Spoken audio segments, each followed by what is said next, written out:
Buenas tardes, ya casi buenas noches. Muchas gracias por la asistencia. Se trata del lanzamiento de este libro de Juan Pablo Remolina Schneider. Está aquí con nosotros el autor. El libro se llama Montando el caballo de Troya, la campaña presidencial de 1946 en Colombia y el fin de la República Liberal.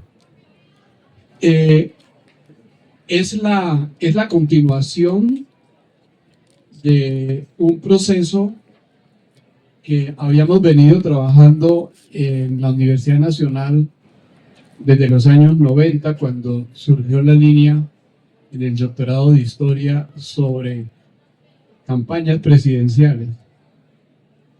Hay varias publicaciones al respecto. Varias campañas han estado ya, digamos, narradas, analizadas. Antes de este libro hay, digamos, una tradición, no solo en el Departamento de Historia, sino en la vida académica colombiana. Con una diferencia, con un énfasis, que es el siguiente. En Colombia hay una tradición para estudiar elecciones. Digamos, hay una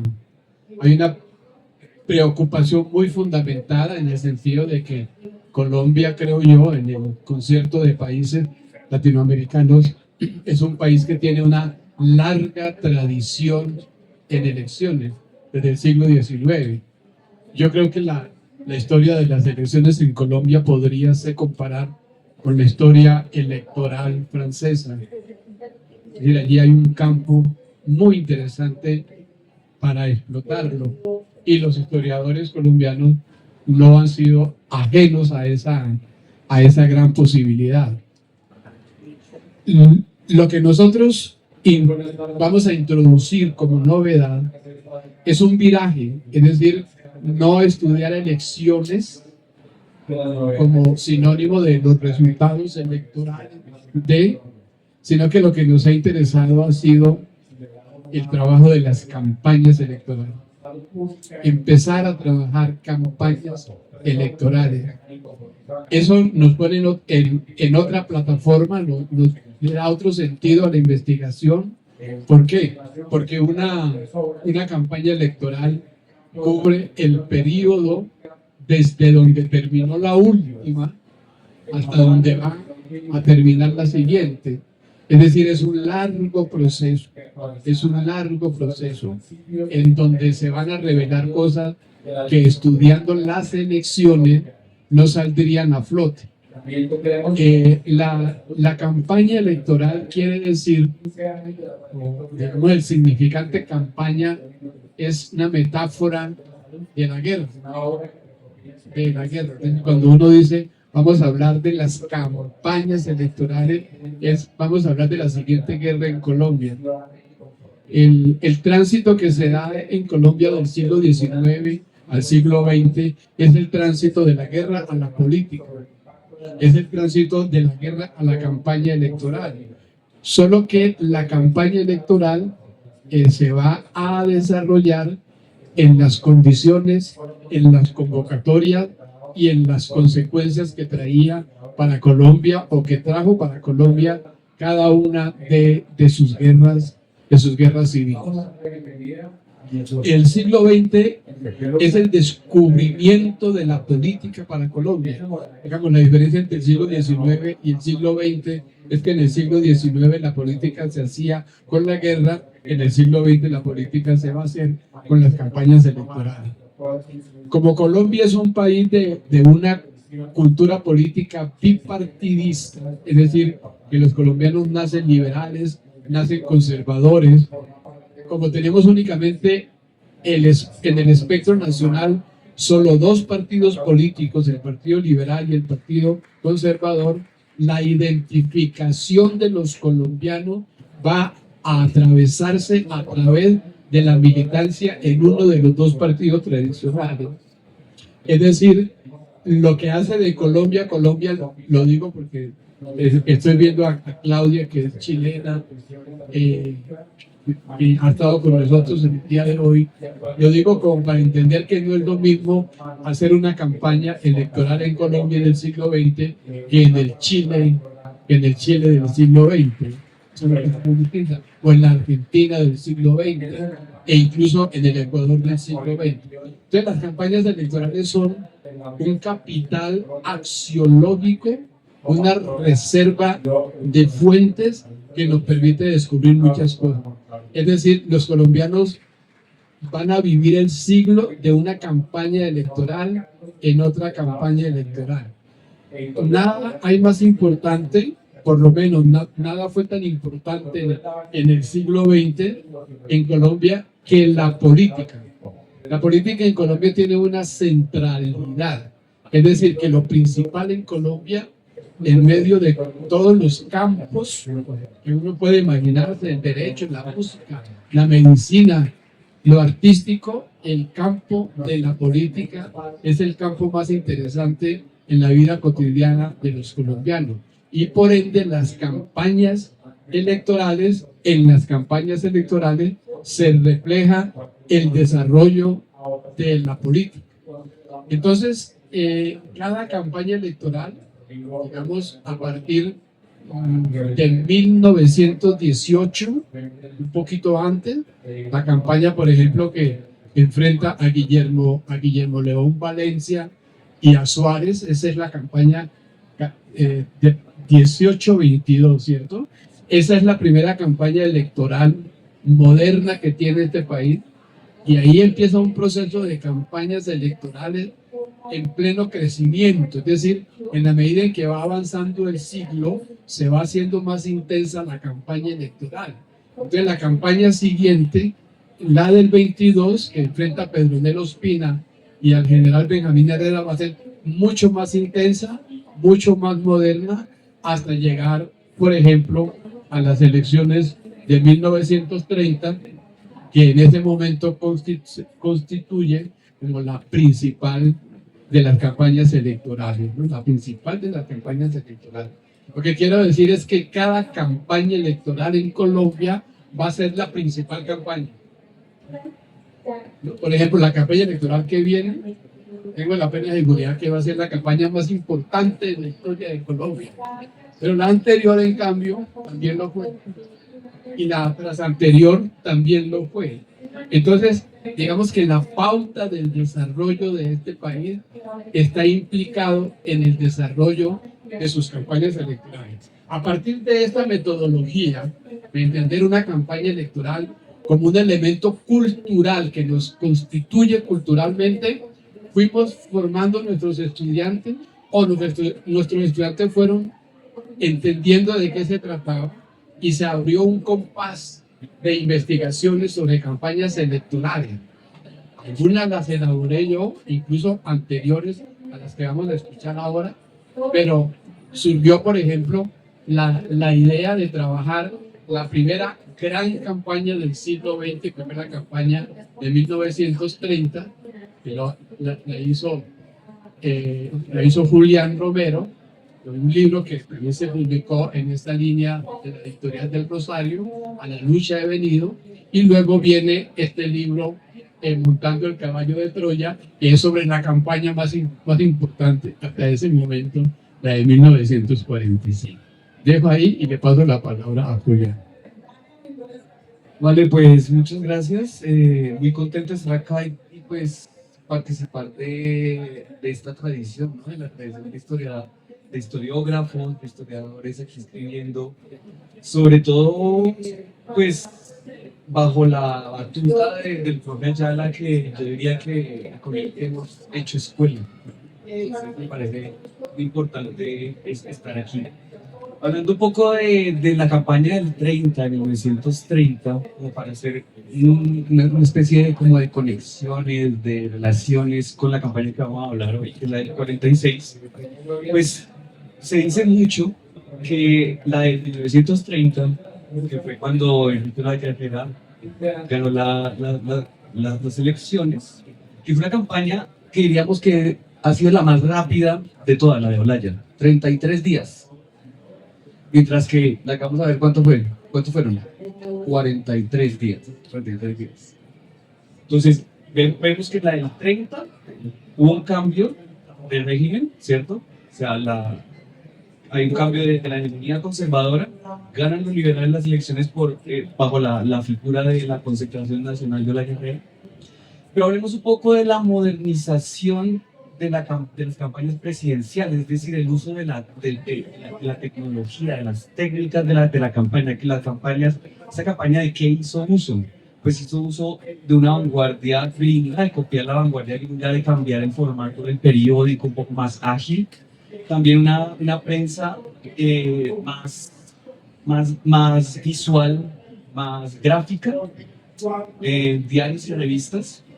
Y podemos ver también que fue la primera campaña en la que se utilizó la radio para la emisión de un discurso político.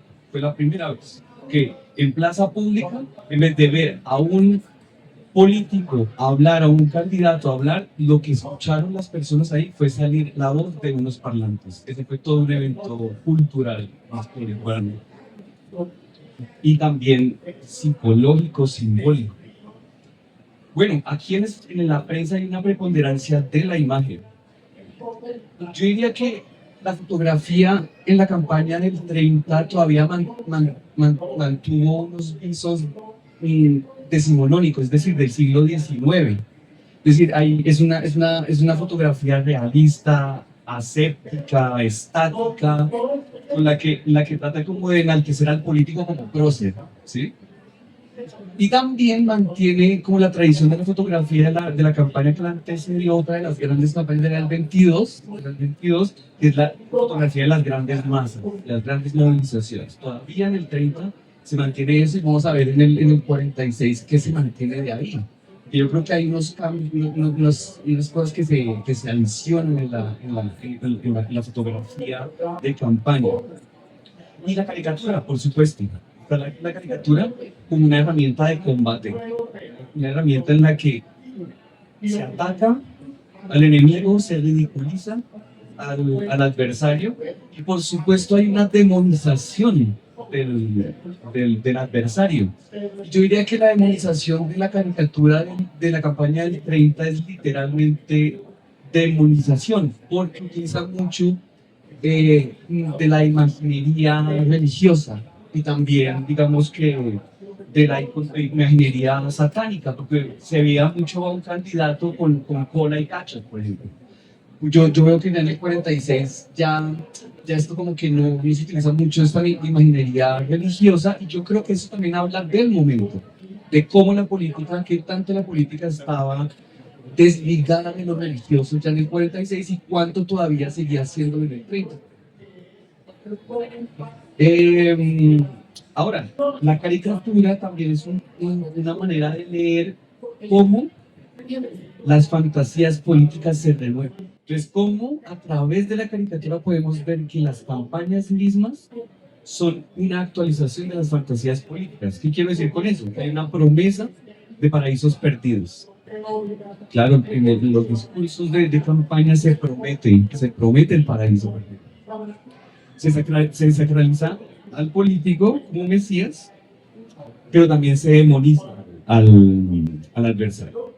Eso en cuanto a lo tecnológico, al uso tecnológico en términos generales. Ahora, como experiencias de modernidad, porque eso es modernización, ahora como experiencias de modernidad, es decir, las campañas para también ver cómo nosotros entramos en la modernidad, cómo practicamos, cómo jugamos a la modernidad también. Esto que el profe dice, y también lo dice en el prólogo del libro que lanzamos hoy, es que la guerra se desplaza a la campaña política, ¿cierto? Hay como una transición, como un proceso civilizatorio, digamos, en el que lo político es como una especie de filtro, refracta esa aniquilación aniquilación real del adversario. Y ahora, pues eso también aplica en la campaña política, es decir, que lo político canaliza o refractan eso que se viene de la guerra, ¿no? Que es esa aniquilación real del adversario. Entonces, la confrontación no es externa de la política, es constitutiva. Entonces, diríamos que las campañas son esa metáfora de la guerra. Hay una metáfora de la guerra en las campañas. No podríamos leer las campañas sin entender qué es la guerra. Pero entonces, si entendemos eso como un proceso también dialéctico que va hacia adelante, entonces diríamos que entonces también el ejercicio del poder democrático por vía de las campañas, pues también es solo una continuación de la guerra por otros medios. Pero entonces, por eso vemos que en la historia de Colombia en particular se ha visto que tras campañas electorales muy disputadas, es decir, tras el ejercicio democrático de las campañas y de disputarse en el ámbito del discurso y de la jugada de lo democrático, esas campañas electorales hemos visto en la historia de Colombia que han sido muy disputadas, ha desencadenado los episodios más sangrientos del mundo. ¿Cierto? Entonces podemos poner dos ejemplos, la guerra de los 1000 días, o en este caso la época de la violencia, ¿cierto? Que tenemos acá una campaña que antecedió la época de la violencia. Entonces, en el caso colombiano, diríamos que, yo no sé si podemos decir que en otros lugares también, que la paz, es decir, el ejercicio de las campañas es también el desarrollo real de las técnicas de guerra. Y por eso termino esta primera intervención. Gracias. Muchas gracias a la editorial de la Universidad de Rosario, muchas gracias al profesor César Ayala, a Julián, por esta primera introducción y bagaje a lo que fue, pues, o lo que significan o representan las campañas presidenciales en Colombia. También quisiera agradecer pues, al profesor César y a Julián porque, digamos, gracias a ellos me metí en este campo de estudio que es la historia política por un lado y la historia de las campañas presidenciales en Colombia.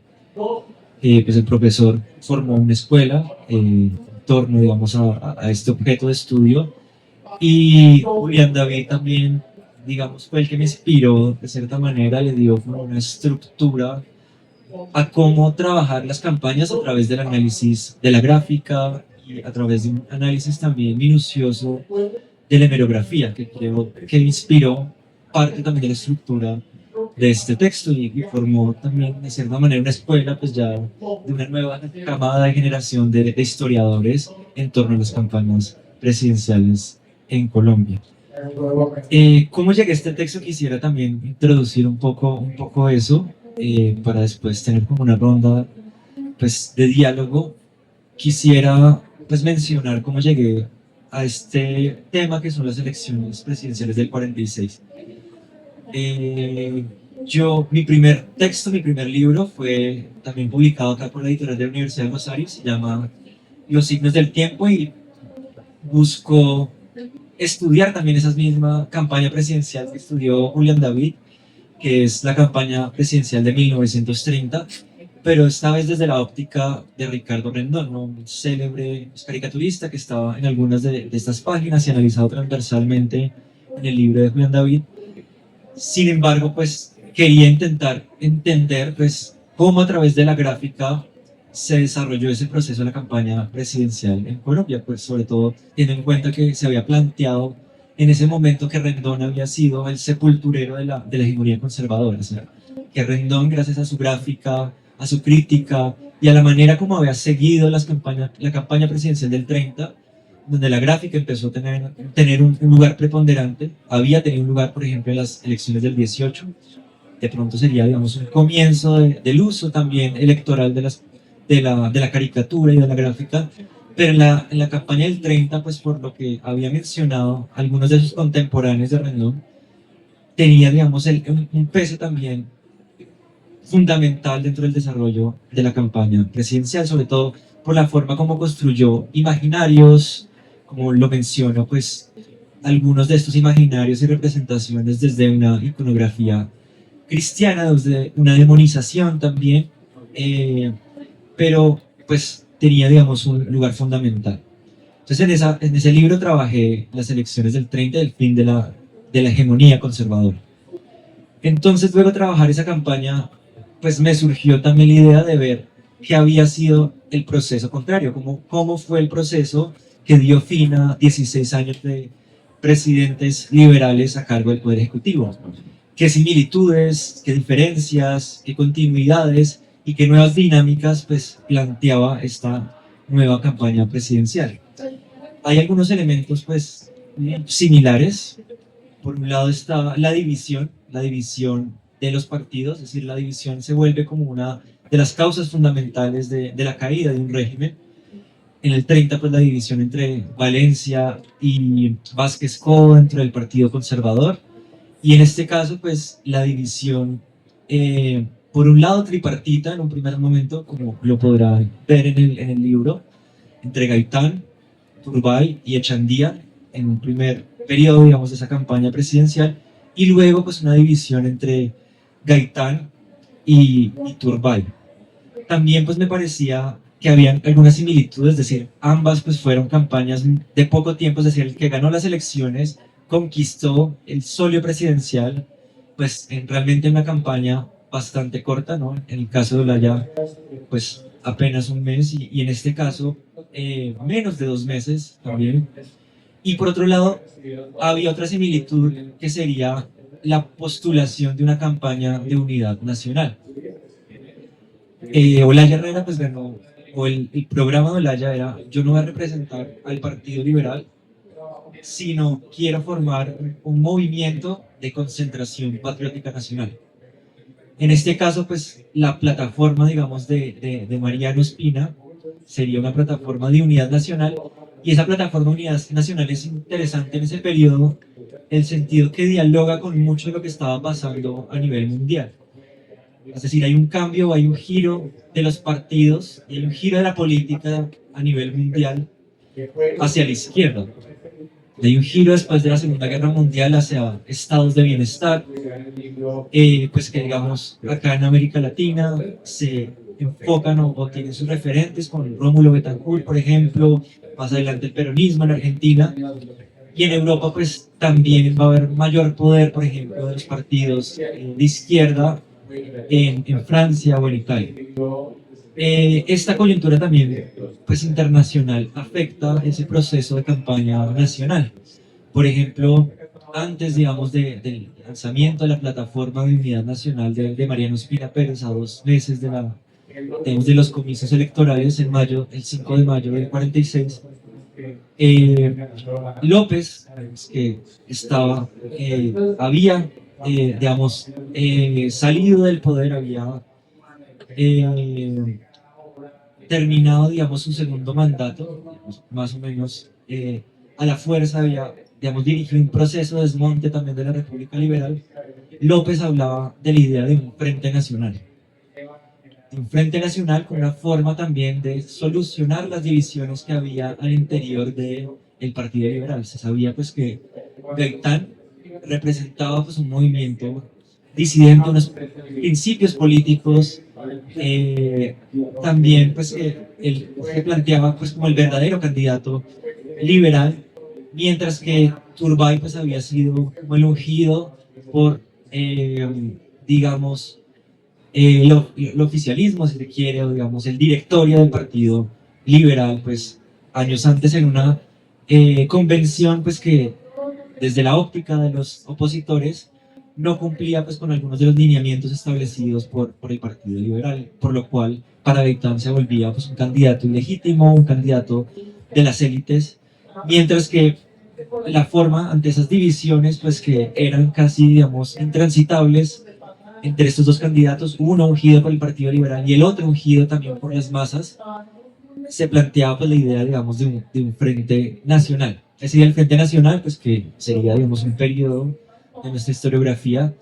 Esa propuesta de López tiene que ver también con lo que estaba pasando internacionalmente, ¿no? Después de la Segunda Guerra Mundial, los países ocupados, la forma de transicionar, digamos, de hacer una transición política para desmontar el fascismo sería plantear una candidatura de Frente Nacional, una candidatura que planteara o reuniera en su seno a los miembros pues, de los diferentes partidos políticos. También acá se hablaba pues, de de la idea. Por ejemplo, Silvio Villegas, Leopardo, conservador pues, de esas nuevas generaciones, planteaba la idea que se habían difuminado los límites de los partidos y que por eso sería fundamental la posibilidad de una política de frente nacional. Luego Mariano pues, tomará esa idea y planteará pues, su candidatura de unidad nacional. Dirá, Frente Nacional me suena un poco agresivo, más bien hablemos de una unidad nacional, una idea pues, que se venía configurando en un panorama internacional, pero que López, digamos, le dio una forma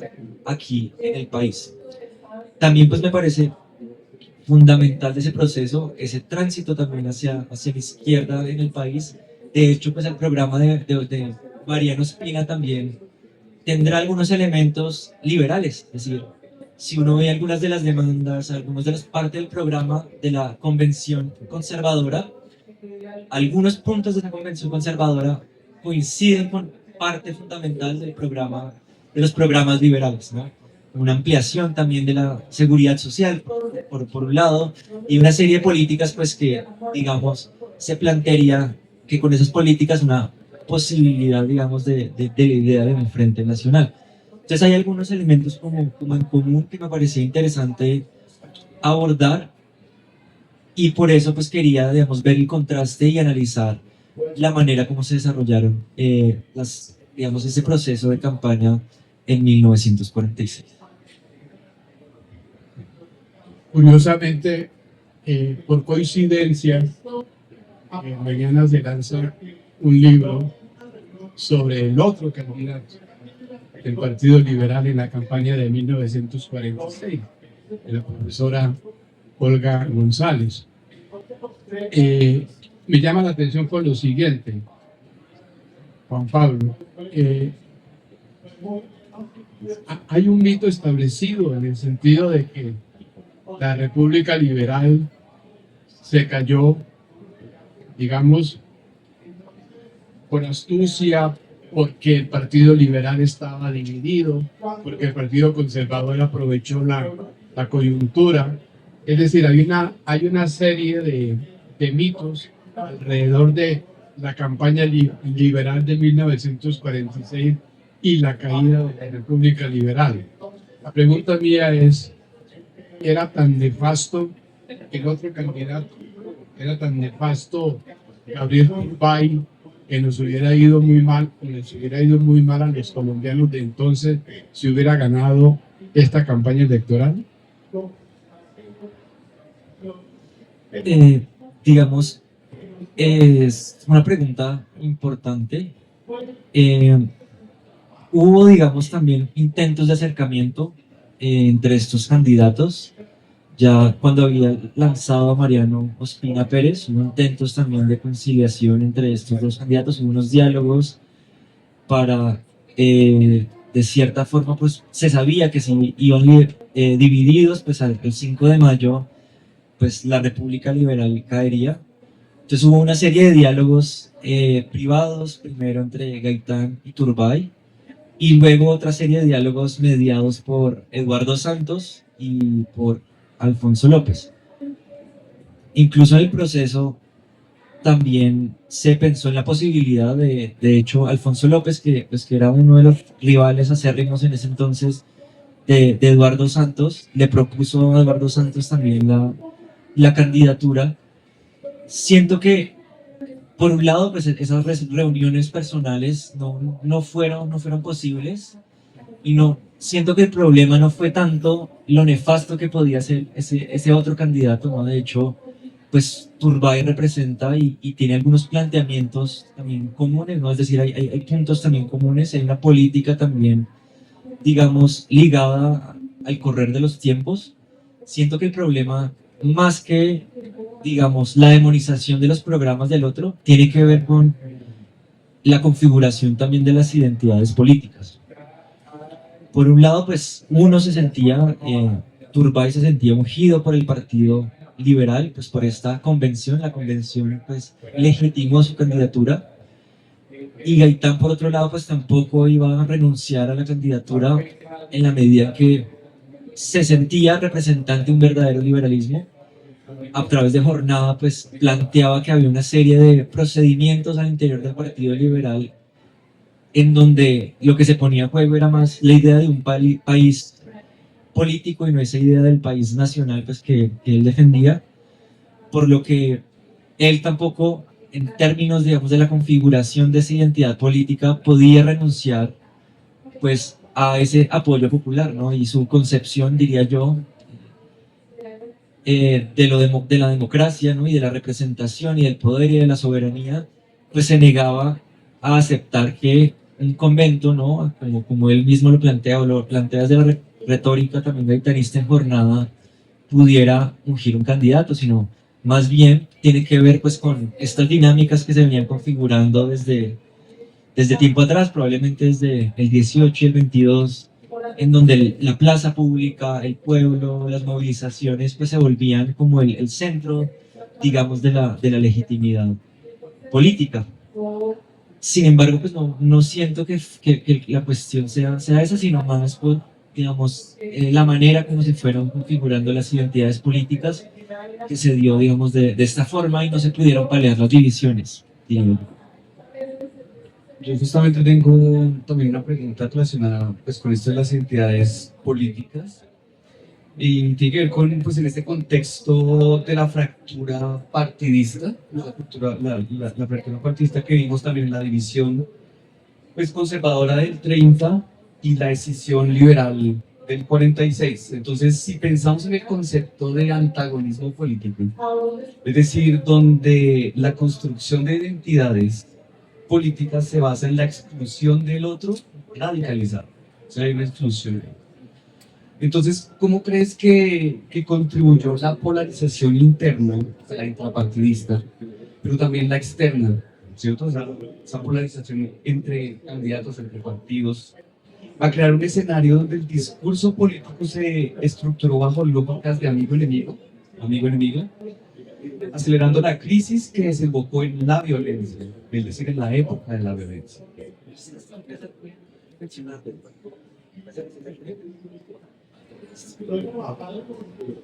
Sí, siento que la idea de las identidades políticas también se configura como lo planteas, ¿no? Esas nuevas teorías y modelos para estudiar ese concepto tan pantanoso y tan difuso como el de las identidades políticas es mucho más manejable, entendido en términos de la manera como se posiciona pues, una entidad en torno a la alteridad, ¿no?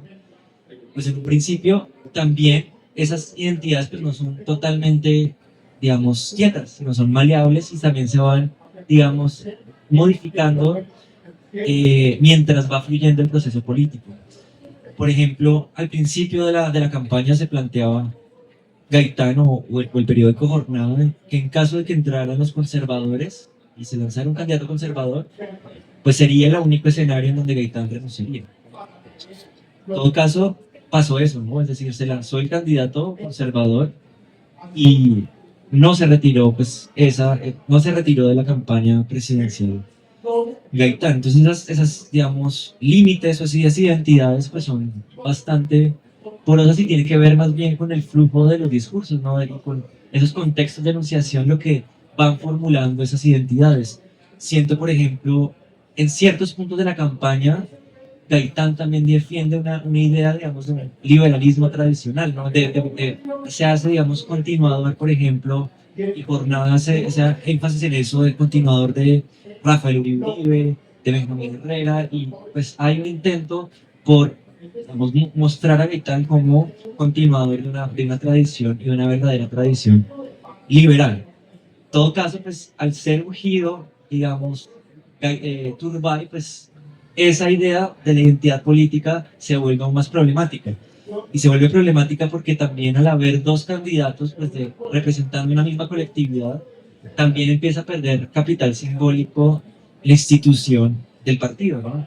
En la medida en que hay diferentes voceros y que no hay una, digamos, como coherencia entre estos dos voceros de esta colectividad, pues empieza a perder o a difuminar un poco el capital simbólico pues, de la institución.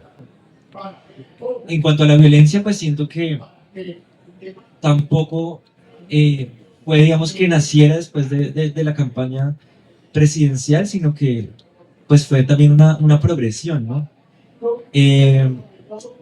hubo una progresión, por ejemplo, en relación a Gaitán y al gaitanismo, en donde se pasó, por ejemplo, de un silenciamiento de la campaña Gaitán en un primer momento, más adelante también un proceso de vincularlo, por ejemplo, dentro del periódico liberal y dentro de la pluma de Samper, con el Partido Conservador, con Laureano Gómez, un intento también para mandarlo o, digamos, representarlo como miembro, digamos, del otro bando, como un verdadero representante del liberalismo. También, pues, el ataque y las incriminaciones de que Gaitán, pues, era más bien fascista, ¿no? Un representante del fascismo, como también personajes del Partido Comunista lo representaban. Entonces estas formas y estas estrategias también de demonización y estas estrategias también de plantear pues, ideas de unas alteridades en donde no hay punto medio, pues decantaron también el proceso de la violencia. Y ese punto central, siento yo, digamos, sería la disputa también por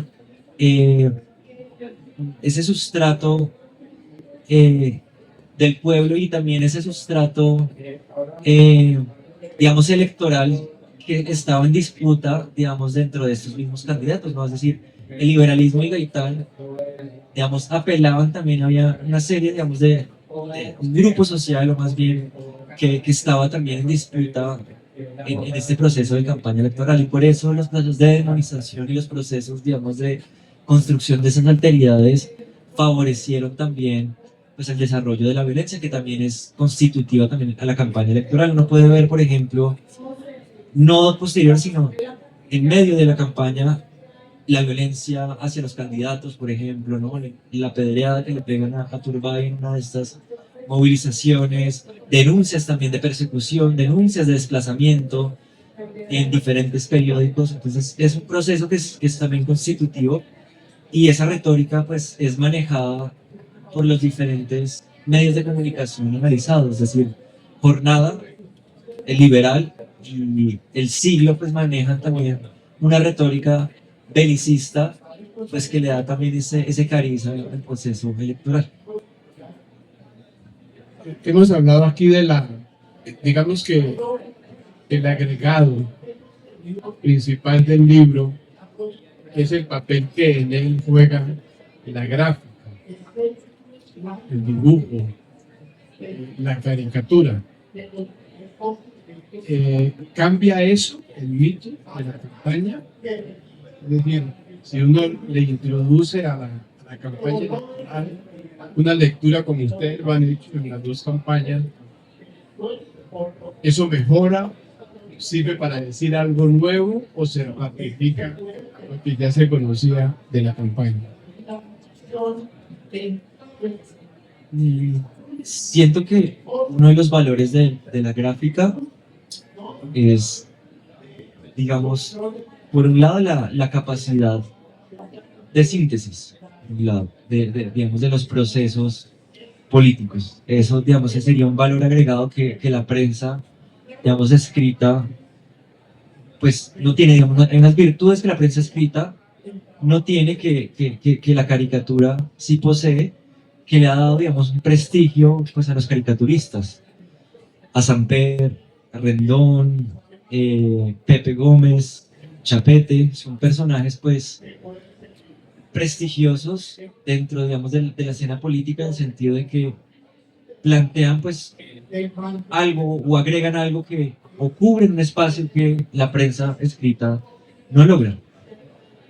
Por un lado, pues, tiene que ver con esa capacidad de síntesis. Por otro lado, tiene que ver también con la accesibilidad, ¿no? En momentos en donde no existe, por ejemplo, o hay unos niveles muy altos de analfabetización en el país, la gráfica también empieza pues, a cubrir ese espacio. Es decir, en pocas líneas crea una imagen. La caricatura pues, es muy plástica, no juega con la plasticidad, crea imágenes que, digamos, son permanentes, imágenes pues que tienen efectos psicológicos más profundos que lo que podría tener, por ejemplo, el texto. El texto pues tiene esta, digamos, la gráfica tiene esta capacidad de síntesis, esta capacidad de resumir un momento político, pero también de configurar imágenes bastante plásticas y que, digamos, permanecen en la memoria y por eso siento que tienen un papel fundamental para el desarrollo de las campañas políticas. Es el mismo papel, por ejemplo, que tendría la propaganda o el mismo papel que tendría también, digamos, la publicidad política en la medida en que sintetiza y formula pues algunas interpretaciones más durables, más manejables, que pues requieren, digamos, de menos capacidad, digamos, analítica y requieren de menos capacidad también, digamos, interpretativa. Más bien la caricatura es, pues, invade o ataca de manera inmediata la visión, o sea, es algo más bien un proceso inmediato, mientras que, digamos, la prosa requiere pues, un proceso de asimilación. Hay también polisemia, mientras que la imagen siento que tiene el carácter de ser más contundente y de cristalizar de una mejor manera pues el momento político y por eso tiene sus atributos dentro del proceso electoral, por eso es que se ponen en las portadas, por eso es que se le da, digamos, una relevancia, se reproduce permanentemente, y cuando no hay caricatura, los periódicos también se disculpan con la audiencia del hecho de no publicar la caricatura porque hace parte fundamental dentro de la estrategia editorial del periódico. Es decir, la imagen pues tiene unos atributos pedagógicos, ¿cierto? De hecho, pues no extraña, por ejemplo, la importancia que tiene la caricatura actualmente dentro del escenario educativo, ¿no? Incluso pues en exámenes internacionales o en diferentes ámbitos pedagógicos, la caricatura se ha vuelto un medio también para la transmisión de procesos políticos complejos a la infancia, ¿no? Entonces, siento que esos elementos, ¿no? Esa plasticidad y esa capacidad crítica de la caricatura se vuelven fundamentales y ofrecen, pues, algo nuevo que no ofrecería, pues, solo la lectura del texto. No sé qué opina.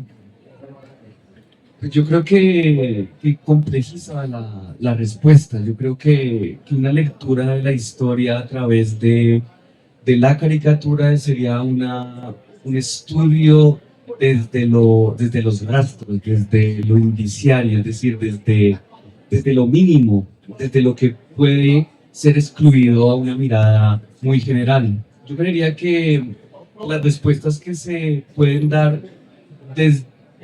respuestas frente a preguntas de problemas históricos usando un estudio, usando la gráfica, usando la caricatura, interpretándola, eso le da a uno la posibilidad de entender y de poner en primer lugar las metáforas que se utilizaron en su momento y cómo ver que la caricatura en este momento, si ustedes ven la prensa de la época, la caricatura está en primera plana.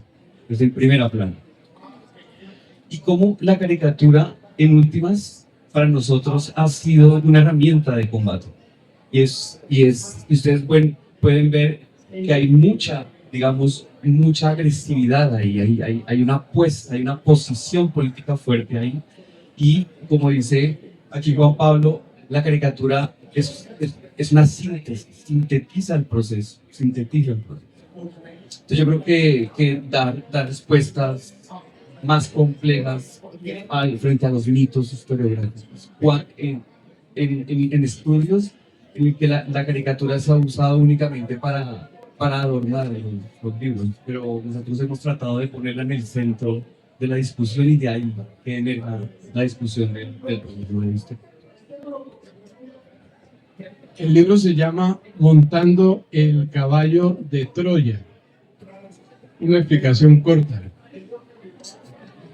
Listo. Y eso lo conecto también con la pregunta sobre la caricatura. Hay una caricatura de Chapete que representaba a Alfonso López con el caballo de Troya, está al final en las conclusiones del texto. Y en esta caricatura muestra a Alfonso López metiendo en un caballo de Troya a Laureano dentro, digamos, del fortín de la República Liberal. Se llama Montando el caballo de Troya porque entiendo montando en dos perspectivas, montando como hacer un montaje y montando como cabalgando, ¿no? El caballo. Y entiendo digamos, esta caricatura, que es la crítica que le hacen a López, que fue el hecho de que la candidatura de Mariano Ospina fue la candidatura de Unidad Nacional. Esa idea de la candidatura de unidad nacional ya la venía armando de significados, venía dando una serie de significantes a Alfonso López a través de esa plataforma del Frente Nacional. Entonces, Ospina lo que hace es coger pues eso que ya había construido, lo que ya había forjado, esos significantes que había contribuido López, y plantear pues una candidatura nacional. Entonces, con esta división y con estos problemas internos al interior del liberalismo, unos hicieron un montaje del caballo de Troya, que metieron a los conservadores en el poder, y otros cabalgaron este caballo de Troya para llevar y desmontar la República Liberal y dar paso a los conservadores en el poder. Bueno, eso era todo.